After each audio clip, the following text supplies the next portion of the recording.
И все-таки не смог я не записать это видео. Давайте же, ребятишки, послушаем, какой пшик от домашнего пива.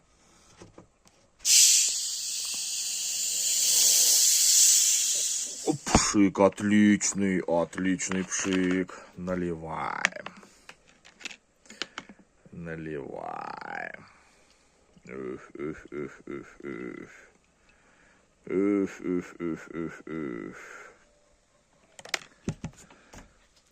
И давайте же посмотрим.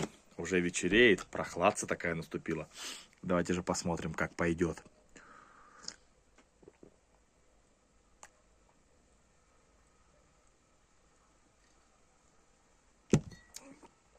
Холодное. Ну, пошло потрясающе. Как я уже и говорил, домашнее рулит. Ставьте домашнее пивко, пейте домашнее пивко. Это вкусно.